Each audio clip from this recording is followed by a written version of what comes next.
Hello, welcome back to Ngobrol bareng Indri. Kali ini kita kedatangan tamu spesial dari Amsterdam. Halo Kesia, Halo Tante, apa kabar? baik, baik. Kesia atau panggilan sayangnya Kezi Yes, itu sudah di Amsterdam sekitar berapa? 8 tahun ya? udah 8 tahun ya. Ya, dan sekarang bekerja di salah satu logistik company sebagai recruiter for almost 4 years. Yes, almost. Almost 4 year ya, Tiga setengah benar. kira-kira di And company ini ya. this logistic company is the fourth company that you has been Betul, working di iya, Netherlands ya. iya.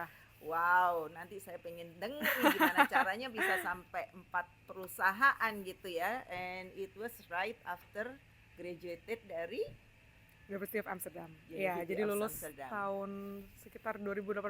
Uh, Udah lama juga ya. uh, uh. Ya, What was the subject that you international business. Oke, Iya. international Generik banget business, sih. bener.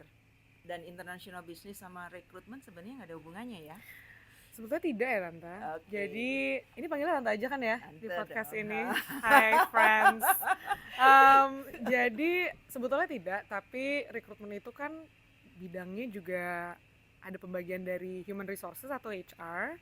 Dan memang kebetulan waktu kursus di kuliah itu ada pelajaran human resources. Jadi sebetulnya tahu konsepnya gimana. Cuma untuk pekerjaannya sendiri udah pasti mostly itu in office training. Okay. Jadi from the ground up di-train sama timnya dari awal apa sih maksudnya rekrutmen dan apa hubungannya dengan human resources gitu. Oke. Nah, kita juga pengen dengar juga nanti ya. Ternyata pada saat even sudah 4 tahun di company ini, the current company. Betul. Last year was actually the biggest what you call so-called challenge that you face. Betul. During your career journey. Iya. Yang benar-benar membuat Kezi sangat-sangat overwhelmed. But the next story is actually what we want to hear from Casey adalah how to really transform, something that from the beginning was the overwhelming situations into the overachiever.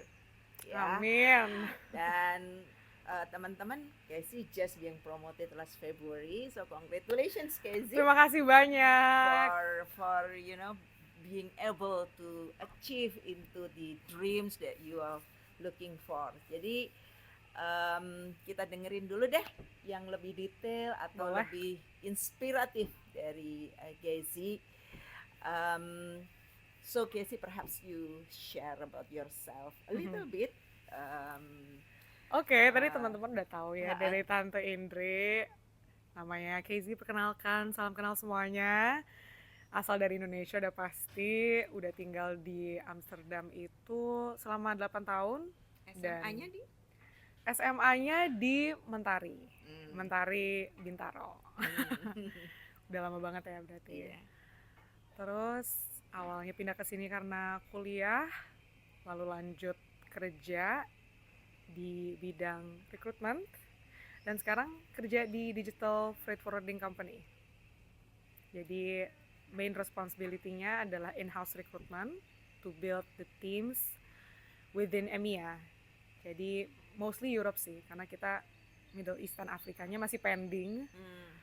Tapi officially doing recruitment in EMEA, partnering with different teams, mostly technical teams, jadi engineering. So most of the business team is gitu. actually your customer right now. Iya, sekarang sih scope-nya mencakup semua tim. Every opening itu pastikan lewat recruitment dulu.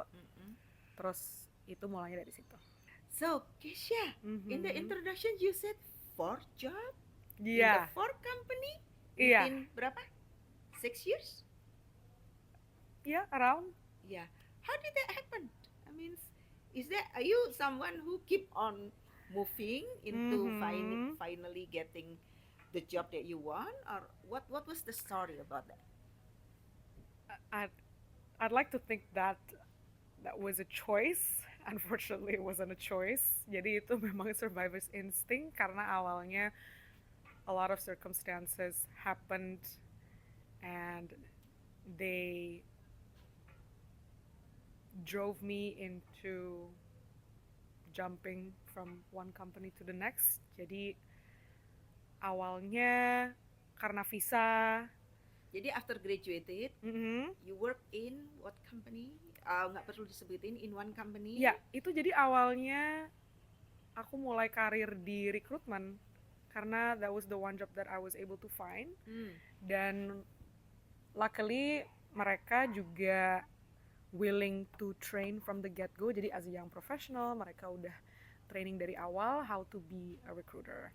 Gitu. Jadi itu the first job. Yes, Okay. that I got. Dan itu waktu itu mereka karena perusahaannya juga masih kecil, jadi mereka sebetulnya belum punya license untuk sponsor expat, Oke. terutama non-EU citizen. Oke. Gitu, karena waktu itu perlu visa, jadi tidak berlaku untuk lama, dan untuk visanya mereka belum bisa untuk take over. Oke. Sementara Kezia hanya punya waktu 1 tahun dengan Ya, betul. apa itu orientation visa after graduation. Iya, So betul. what did you do? So you need to find the job that really supporting the visa for you. Yes. Akhirnya harus ke situ karena butuh sponsor yang harus take over visa, orientation year visanya. Ini mungkin buat teman-teman yang belum tahu orientation year visa bisa dijelaskan sedikit? Boleh. Oke. Jadi untuk pelajar-pelajar yang belajar di Belanda sesudah S1 atau S2, mereka bisa dapat visa namanya Zoekjaar atau Orientation Year Visa. Itu artinya bebas untuk cari pekerjaan. Ya, di bidang apapun. Selama 1 tahun. Hanya 1 tahun. Hanya 1 tahun. Kalau 1 tahun tidak mendapatkan sponsor visa, ya, go home. Unfortunately, go home atau ya belajar lagi. Iya. Jadi untuk orientation year visa itu yang sangat atraktif untuk pelajar-pelajar Indonesia adalah pelajar Indonesia atau dari negara lain ya.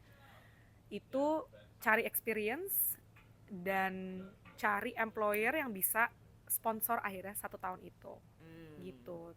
Within 1 tahun itu. Within 1 tahun itu. Yang untungnya karena kadang kan kita habis lulus susah dong untuk langsung convince employer, oh kita butuh sponsor nih gitu. Sedangkan local candidates aja banyak banget. Jadi orientation year visa itu sebetulnya it's opening the door for young professionals to get as many experiences as they can to secure a job that eventually will sponsor them. Gitu. Okay. Jadi itu artinya. Oke. Back tadi pekerjaan pertama didapat tapi company-nya tidak bisa mensponsori visa. Ya, so mereka belum ada license. What did you do? Find another job? Yes, I had to find another job. Jadi waktu itu I asked to have a conversation with them. Dan mereka very understanding karena sebetulnya aku juga dari awal udah transparan akan butuh sponsorship ini. Cuma memang kebetulan aja pada saat itu di growth plan mereka belum ada untuk jadi license sponsor. Ya udah, it's okay. Let's say the current or let's say that current company was not able to give me that, so I had to work around it. I had to find another job. And untungnya I already had some experience kan dari company ini. Jadi bisa ketemu company lain yang untungnya bisa take over the visa. So that's how my journey started with the second company. So second company. Betul. Dapat sesudah visa. Tenang dong. Iya. Tenang. Iya. Tapi masih kontrak. Masih kontrak. Jadi yang awalnya itu with the first company itu 7 bulan, tapi sesudah 5 bulan aku udah announce ke timnya bahwa aku harus cari pekerjaan lain. Jadi di company kedua akhirnya dapat lagi pekerjaan lain itu dan kontraknya inisialnya 1 tahun. 1 tahun. Ya, betul. Dapat sponsor, dapat kontrak 1 tahun. Dapat. Sepertinya aman. Sepertinya aman karena mereka bilangnya sesudah 1 tahun itu most likely mereka akan extend jadi permanen. Wah, hebat banget. Ya, jadi udah lumayan tenang. Udah tenang ya, udah tenang. Ya. Mbak, unfortunately, what happened? Well, life is full of surprises, as they say. Jadi, unfortunately, close to the end of my contract, yang tadinya awal-awalnya udah semangat, oh ini kayaknya bakal di-extend nih. Tiba-tiba 2 bulan sebelumnya dikasih tahu sama 2 manajer pada bulan saat itu. sebelum kontrak habis. Betul. Jadi kontrak habis itu harusnya Februari 2020. Dikasih tahunya Desember 2019 bahwa the department that I was working for was going to be shut down in Amsterdam. Wow. Dan tidak ada opsi untuk ke city lain. Jadi ya udah, mereka bilang unfortunately kita tidak bisa extend kontrak kamu, dan karena kita mau shut down the whole department. Ya udah, itu bad news aja. Jadi tidak ada solusi juga dari mereka gitu loh. And Tidak they will ada. not support you longer than the contract Tidak. in Jadi terms mereka of visa. no. So, Dan waktu itu wow. kalau teman-teman juga ingin tahu backgroundnya sedikit, visanya itu tied to the employment contract. Jadi kalau misalkan kontraknya setahun, ya visanya juga setahun. Oh my god. Jadi ya unfortunately waktu dikasih tahu Desember 2019 itu, in my mind I was already calculating the time that I had left, dan itu cuma 2 bulan untuk cari pekerjaan baru yang Another bisa company. sponsor lagi. Okay. Gitu. So what did you do? Ya begitu lagi sirkulasinya. Iya, jadi dan waktu itu sebetulnya bad timing banget sih. Ya kalau sekarang to look back, it happened when it happened. Cuma waktu itu sebetulnya aku tuh udah book untuk balik ke Indo, untuk Pulang kampung. untuk istirahat, untuk Karena spend akhir time with the tahun. family. Iya betul, karena akhir tahun juga, karena winter di sini kan juga cuacanya udah dingin banget, jadi udah kangen banget rumah sebetulnya. Jadi udah excited banget untuk pulang tuh Desember Januari, tiba-tiba berita buruk. Jadi pas pulang juga rasanya tuh yang disappointed banget. I remember on the way back home, telepon ibu, nangis. I was crying on the phone. Yeah, I was crying on the phone. I told her that something unexpected happened. Dan well, I still decided to go back home karena emang udah di-book juga, and I thought, yeah, maybe with some distance it would actually be healthy for me to heal from the experience. Cuma waktu itu paniknya, oke, gimana nih caranya dalam 2 bulan harus dapat pekerjaan lagi di Belanda, tapi 1 bulannya udah kebuang di Indo. Ada time difference, mungkin interview juga kan, kalau in person juga tidak dimungkinkan karena waktu itu juga lagi berpulang ke Indonesia. But you did interview as well in Indonesia. Mau nggak mau sih tante, akhirnya buka laptop, terus cari job ads, dan pada masa itu memang sebetulnya ada beberapa job ads yang interesting, tapi dalam waktu 2 bulan tuh sebetulnya nggak lama loh. Jadi I just wanted to find a way that would be more effective, karena time difference juga, dan pingin ada progress. Jadi akhirnya aku coba cara lain. Apa itu? Jadi aku buka LinkedIn, terus untuk job opening yang udah keluar ini, aku lihat di company-nya itu kira-kira yang bertanggung jawab atas role itu tuh siapa sih, hiring manajernya, siapa sih timnya. Aku langsung reach out ke mereka. Aku bilang, "Hi, my name's Casey. I have this much experience in recruitment. I came across an opening," atau lack thereof, bisa juga memang mereka belum ada opening. Aku langsung proaktif, aku bilang, aku sangat tertarik to join your company. Could we perhaps jump on a quick call so that I could give myself an introduction and see if we could be a match? Lebih kayak gitu sih. Jadi langsung ada call to action. So very proactive. Ya? Banget. Template-nya itu. Also you are recruiters. Iya. Jadi itu sih salah satu pembelajaran. Skills ya. Betul. Jadi itu salah satu pembelajaran di mana something to learn from ya. Kalau cari pekerjaan ternyata harus proaktif. Boleh. Gak cuman sending CV, tetapi juga approaching the hiring manager atau the recruitment manager. Definitely. Jadi it's a learning muscle juga, di mana I had to put myself out there, I had to be different from the other applicants, and it worked actually. So one of the hiring manager call you or what? Iya, jadi sebetulnya ada beberapa yang respon, beda-beda ya. Ada yang bilang, oke, kita belum ada opening, tapi nanti kita get back in touch with you, jadi kita connected aja on LinkedIn.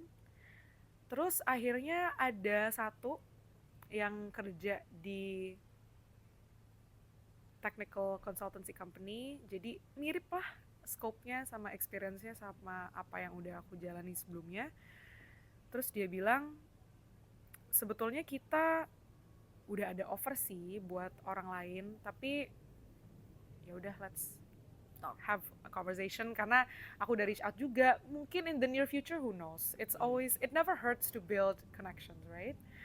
So yeah, thankfully that one method worked. But finally you get the job. Akhirnya pertama initial appointment-nya ketemu dulu online dari waktu itu pas masih di Jakarta, Indonesia. ya di Indonesia. Terus after that conversation, at least I thought it went really well, and they felt the same way. Jadi they invited me to a panel interview setelah dari Indonesia. Oke, jadi balik ke sini langsung panel interview. Yes. And when did you get the offer? Jadi waktu balik dari Indonesia, akhirnya kita schedule panel interviewnya itu mungkin beberapa hari setelahnya, 2 hari setelah kembali dari Jakarta, in office interview, dan offernya dapatnya hari itu juga kebetulan. Right after the panel interview they make an offer to you. Iya. Wow. Iya. Wow ya. Pada saat itu juga. It must be something special. Ya. Sebetulnya ada cerita panjangnya, tapi Oke. What is cerita panjangnya? Gak apa-apa nih di-share cerita panjangnya. Oke. Jadi cerita panjangnya adalah waktu saat di Indonesia waktu masih reach out ke si team lead ini, kita bilangnya namanya D. Waktu reach out ke D ini, si D itu bilang, oke, sebetulnya kita udah offer nih to another recruiter, but it's okay, we can have a conversation, it never hurts again to form connections. Terus ya udah, we had the interview, terus dia juga undang ke panel interviewnya, dan di panel interview itu ketemu si D, si manager, sama ada satu cewek yang bakal jadi kolega aku. And it was a short interview with her actually. Jadi I didn't find out right away why I got the offer, tapi akhirnya sesudah diterima offernya, aku tanda tangan, udah dong, bahagia dulu, selebrasi, feeling very relieved. Oke, akhirnya ada lagi nih pekerjaan lagi yang bisa take over the sponsor. Oke, gak perlu pulang, gak perlu dideportasi ya, balik ke Indonesia. Jadi udah lega banget. Terus mereka ada company gathering 2 minggu setelah ketemu itu, aku ketemu lagi sama si cewek ini yang akhirnya jadi kolega aku, dan long story short kita jadi, she's now one of my closest friends. Kita panggil aja M. Terus si M ini tanya, iya, how was your experience waktu interview sama kita? Aku bilang, surprisingly short dan pleasant karena saya langsung dapat offer. Terus dia bilang, itu sebetulnya I played a part into that. Jadi if you remember, mungkin awal-awalnya dia udah bilang bahwa kita udah offer ke orang lain, but when I had the conversation with you, I just knew that you were the right person for the role. So that's why we opted for you for this position. Gitu. Jadi sespontan itu. The previous offer was cancelled? Iya, jadi they retracted the offer to the other person. Wow, that is possible ya? Yeah, fortunately possible, surprisingly. Oh, itu miracle banget sih, sejujurnya. Jadi, dan itu panel interview langsung dapat offer karena mereka udah nggak bisa nunggu lagi, karena mereka harus meng-cancel offer yang sebelumnya. Iya, awalnya aku kira memang mungkin mereka cepat, mungkin mereka memang prosesnya cepat. Iya, cara kerjanya cepat. Ternyata ada backstory-nya. Iya, jadi itu long story-nya, teman-teman. Jadi teman-teman nggak perlu putus asa ya kalau misalnya kita mencari pekerjaan dan Pasti nggak ada aja sih dapat-dapat. jalannya. Pasti ada jalannya. Iya, Dan pasti ada aja kadang-kadang sih. kita nggak pernah menyangka bahwa Iya, jalannya itu akan seperti iya. itu. Dan cara orang-orang itu pasti beda-beda, Mm-mm. dan cara yang kita sering dengar itu bukan berarti cara yang selalu benar. Tuh. Jadi sometimes the road less traveled is actually the right Mm. choice for you. Gitu sih. Tapi Casey, gue penasaran nih. Mm-mm. Kan tadi udah mau kayak terancam-ancam mau dideportasi gitu ya kalau Iya. nggak ada sponsor. Iya. Did you also find a job in Indonesia? Means how did you Nah, manage your iya. expectations? Kan kita nggak pernah tahu dapat apa enggaknya. Betul. With those 2 Iya. months remaining Iya, only, betul. apa yang Waktu itu kekehnya sebetulnya emang pingin banget sih kerja di Belanda. Jadi sejujur-jujurnya sangat patah hati kalau memang harus pulang ke Indonesia. Tapi ya in the end of the day kan kita harus explore other options. Jadi sebetulnya waktu itu pilihannya ya udah deh kita coba S2 gitu. Biar bisa Mm-mm. zukiar lagi. Mm-mm. Itu option Mungkin, kedua yang mau diambil. Mungkin Tapi bisa. jadi kamu nggak pernah apply di Indonesia or you did apply? Tidak pernah sama sekali. Oh. Karena tidak berani juga. Oh, why? Karena mungkin waktu itu kan fokusnya masih apply di Belanda ya. Trying Dan to get iya, the dan job. sedangkan itu aja udah memakan waktu banyak. Jadi aku nggak mau ke distract, malah explore terlalu banyak alternatif lain. Main goalnya malah jadi di prioritas Nggak fokus. yang Okay. yang kedua gitu. Karena sebetulnya kan in the end of the day maunya balik gitu. Jadi kalau bisa ya udah jangan putus asa, kita coba yang terbaik untuk apa yang itu makanya dengan metode tadi yang lebih proaktif akhirnya bisa. Okay. Gitu. Karena kadang kita awalnya tuh berpikir oh ini nggak bisa jadi harus langsung explore yang lain, padahal pada situasi itu resourcesnya mungkin belum optimal, belum dimaximize. Usahanya belum. Iya, usahanya belum, tapi udah berpikir oh nggak bisa nih, padahal usahanya tuh belum 100% pada saat itu untuk achieve yang main goalnya. Ini satu lesson learned juga ya, in part of the resilience and perseverance. Sebelum kita pindah haluan, iya, pastikan Anda sudah mengeluarkan seluruh daya dan upaya, Setuju. resources, effort, whatever that you can do to really getting what you want before you even switch into another iya, setuju. road, gitu Iya. ya, supaya pada saat kita look back kita nggak feeling disappointed that actually sebenarnya dulu gue bisa nih tapi kok gue cepetan ini kesini. Iya. Gitu ya. Iya, dan enaknya I guess positifnya adalah you can be creative with it. You can see how you would approach situations differently. Waktu itu dengan cara proaktif aku sendiri, itu kan cara yang sebetulnya sudah dipelajari pada saat jadi recruiter, harus proactively approach potential candidates. Jadi pikirannya, kalau waktu itu udah pernah dicoba di kerjaan, kenapa nggak coba untuk diri sendiri? Untuk diri sendiri. Dan ternyata memang ada beberapa hal yang kita pelajari dari kerjaan atau dari keseharian itu yang bisa collide, yang bisa dipraktekkan di macam-macam hal. Oke. Nah, aku dengar nih ya, si company ini tahun lalu tuh is undergoing a lot of changes. Yes, organizational change yang dimana akhirnya big decision makernya itu harus restructuring. Okay. How that organization change has impacted into your functions and most importantly impacted to you as a person? Iya, betul. Jadi impact besarnya layoff, pengurangan karyawan yang sangat drastis, dan itu juga berkali-kali. Unfortunately last year I lost most of my team, if not actually everyone within the team.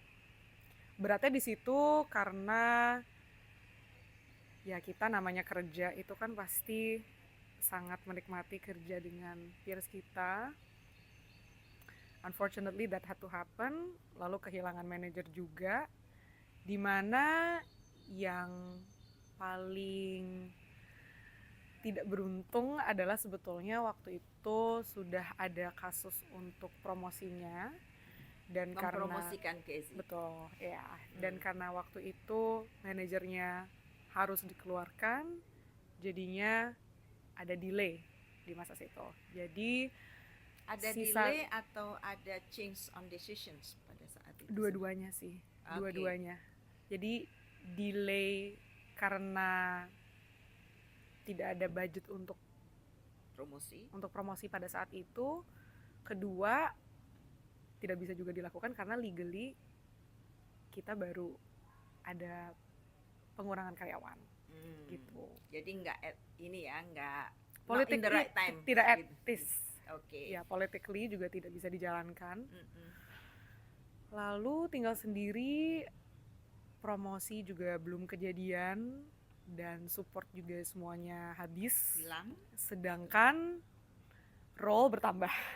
Jadi, so how did you manage that kind of situations at that time? Ya, jujur itu learning curve yang paling dalam, karena harus berani tampil di depan dan juga tidak boleh malu untuk minta support dari tim-tim lain, karena sebetulnya the one thing I've learned itu adalah walaupun orang-orang lain yang kerja sama kita itu bukan directly dari tim kita, tapi in the end of the day kita juga punya goal, a collective goal yang dimana mereka juga pasti mau membantu.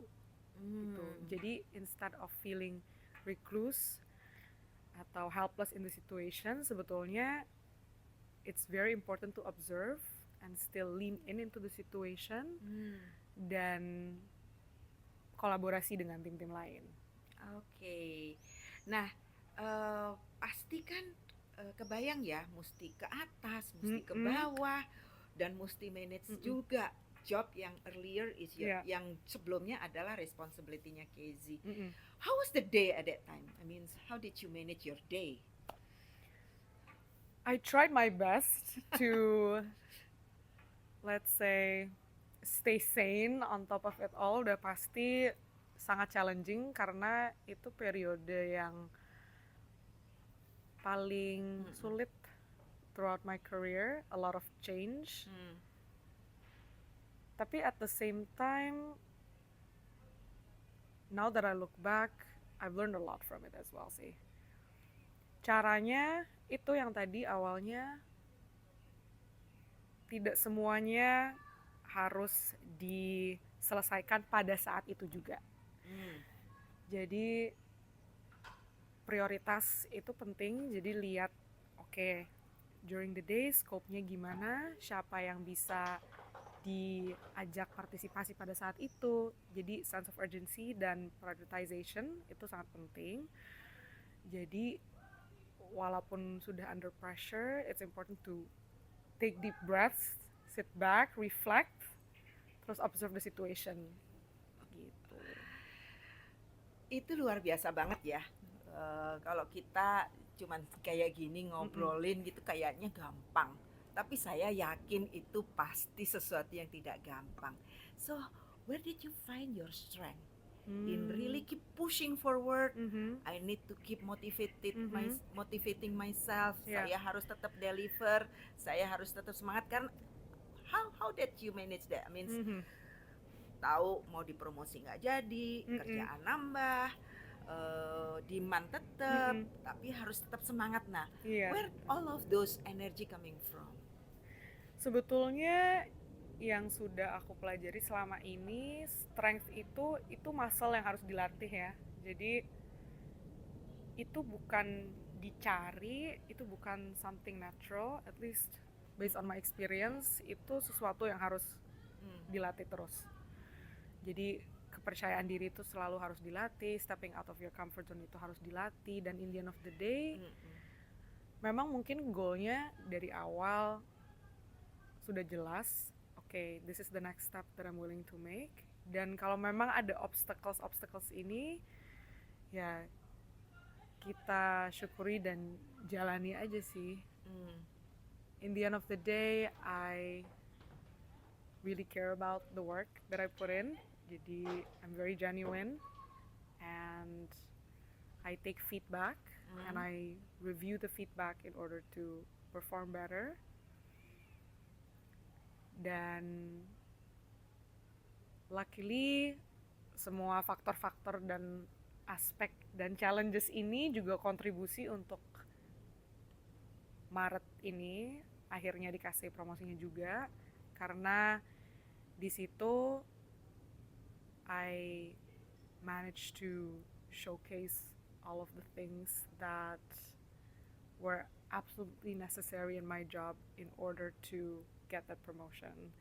Dan sejujurnya karena sudah melewati fase yang sangat sulit ini, it has made me more resilient moving forward. Okay, if I've been through this, I do feel confident that I can get through anything else. Ada nggak sih hal-hal yang Casey punya in your own belief that you need to keep on pushing this through, you need to keep on moving on? Ada nggak sih something inside you that makes you feel that I can be, this is something I need to conquer, this is something I need to pass through it? Iya. I like to reflect and look back into the past karena di company ini sudah 3,5 tahun, and the fact that I'm still here, it says a lot. So it says a lot about my work, it says a lot about the principles and the values that I try to bring within the work environment.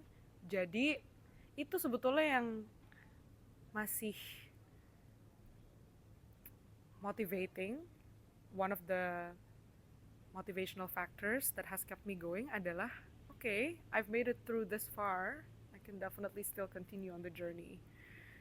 And the openness to feedback, dan juga I look into myself and my experience as something that's very enriching in terms of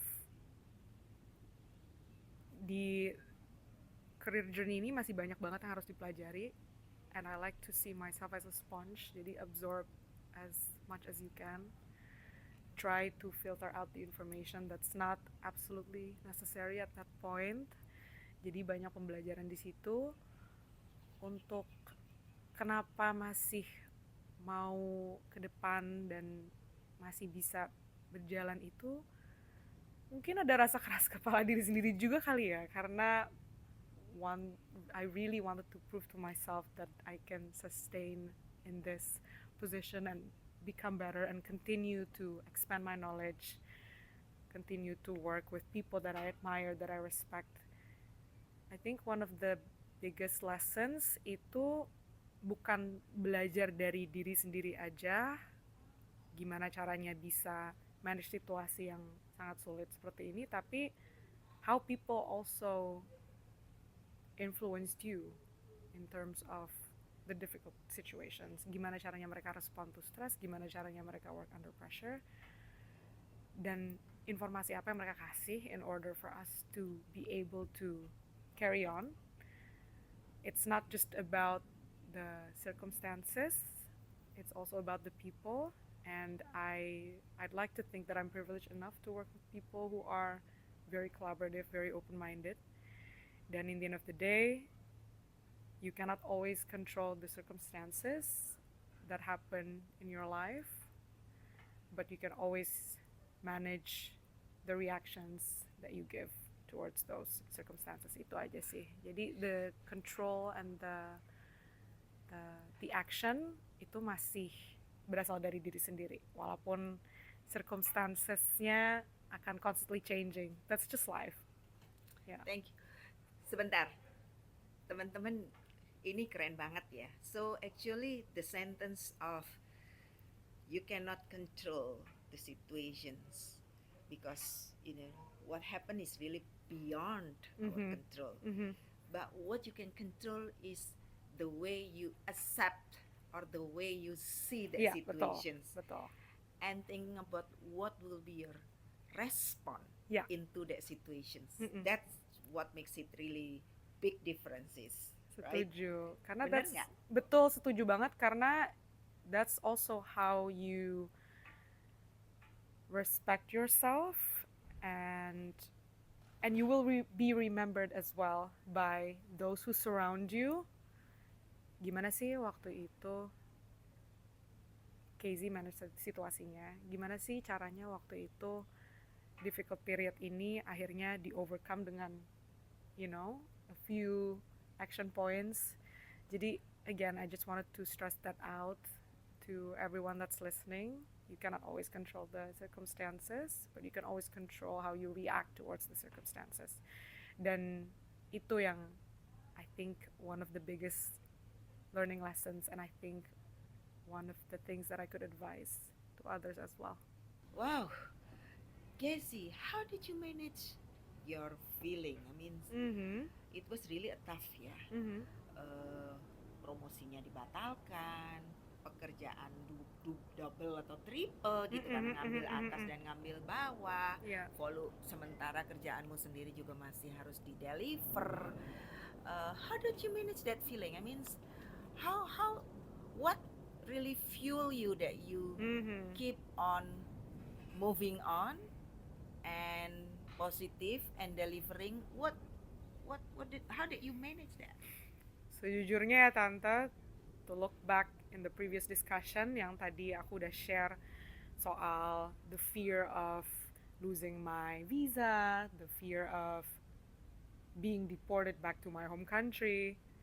Sejujurnya ini lebih ke luxury problem ya. Jadi I think it says a lot in terms of how far I've how far I've come, karena di pikiran aku at least ini persoalan yang bisa aku handle di sini. Di pekerjaan yang dimana aku nggak perlu pulang atau nggak perlu takut karena visanya hilang. Iya betul.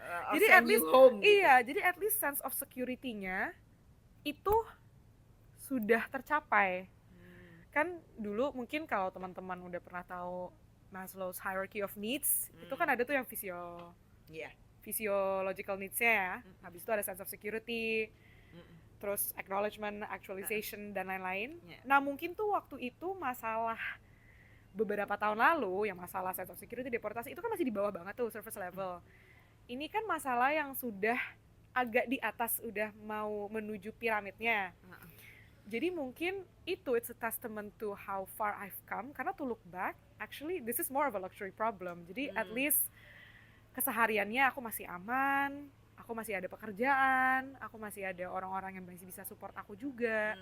Jadi mungkin tadi pertanyaan Tante gimana cara manage feelingnya, ya itu, karena sebelum-sebelumnya udah melewati. I've gone through even heavier problem than this. Iya, ini tuh lebih untuk mencapai self-actualization dan acknowledgement-nya, itu lebih ke problem-problem yang sebetulnya, oke, ya udah, let's work on it together, let's look internally how we can make use of the situation.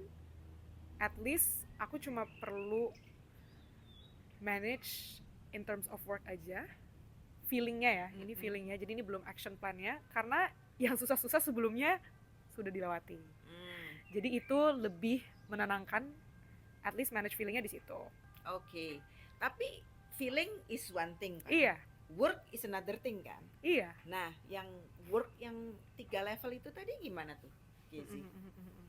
Maksudnya 3 level dalam arti you top take off atas, your job, iya. a job of your boss, and you also need to take some of the job of your colleagues who need to leave the company, right?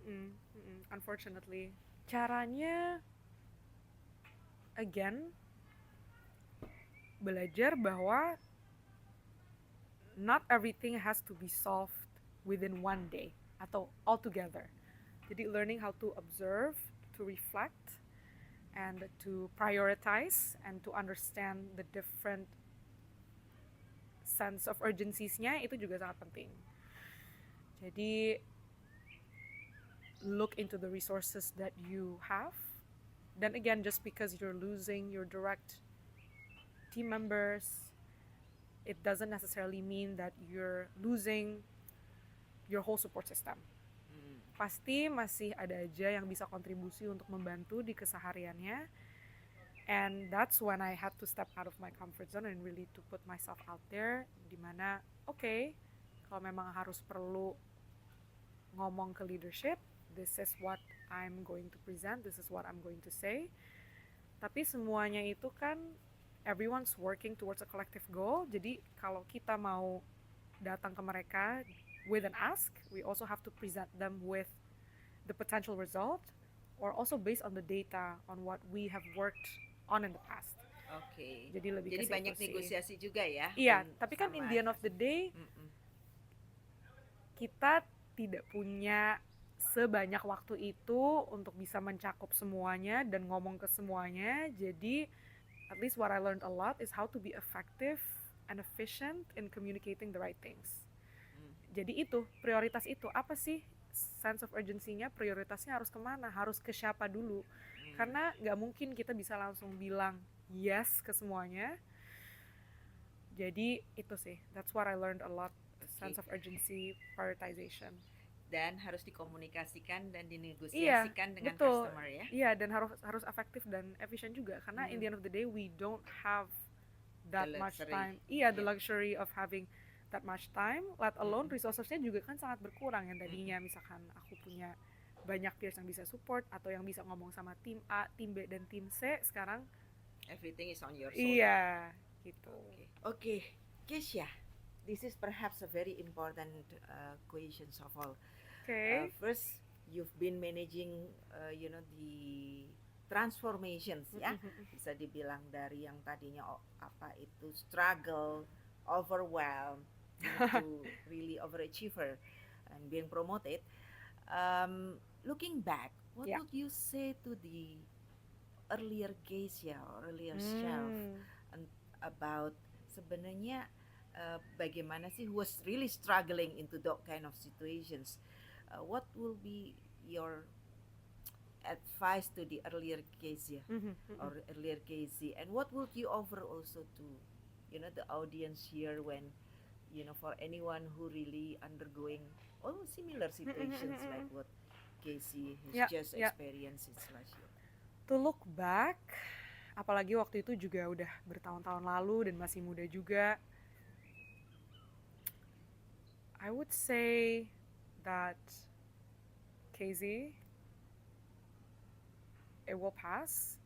You have the luxury of time and to sit through the discomfort and to be a sponge to absorb as much information as you can.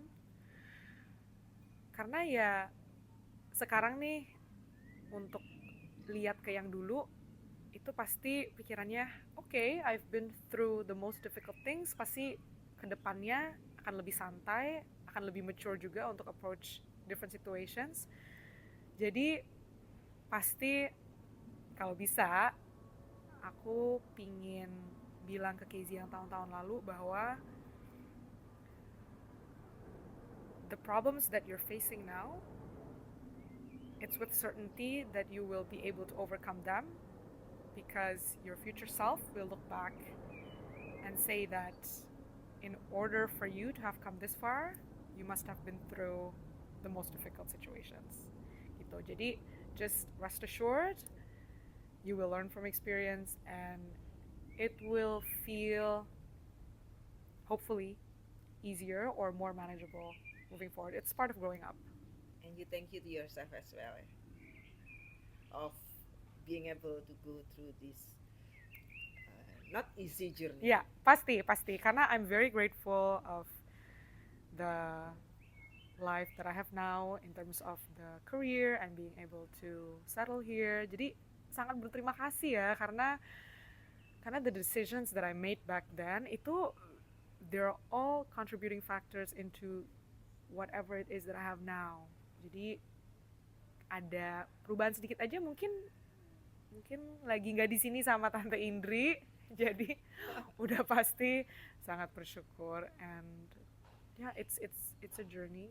Everything, apapun yang kejadian di hidup kita itu pasti nanti ada impactnya kok. Pasti ada pembelajarannya, pasti akan membuat kita lebih resilient, pasti akan membuat kita juga lebih berpengetahuan luas, dan hopefully dengan ya perbincangan kayak gini bisa juga sharing ke teman-teman yang dan yang sudah pernah melewati hal yang sama atau yang lagi melewati Yeah, hal yang maybe you mirip. can say to Yeah. the audience who's going through the similar things right now. Yeah. What will you say to them? Yeah, have faith in yourself, because imagine the you in 10 years will look back and be very thankful for the you that's struggling today and able to overcome. Absolutely, yes, because you're always working towards something that's beneficial atau that's, let's say, very enjoyable for your future self. Jadi mungkin nanti 10 tahunnya bisa nih duduk-duduk kayak gini on a beautiful sunny day to look back into your past self and be very thankful for being resilient. Wow, it's really such an inspiring story, Casey. Thank you so much, Thank you Tante. so much, Thank you for inviting. for sharing all your personal growth, and thank you for making others who listens today learning about how to be resilient and perseverance, and turning, the earlier looks like an overwhelming to become overachiever. Amin. Again, thank you. Congratulations for the promotions. Terima kasih banyak. Keep this up. And buat teman-teman yang lain, stay tune di Ngobrol Bareng Indri. There will be more guests that is coming with the more inspiring story. Thank you so much for listening, everyone. Terima kasih teman-teman semuanya.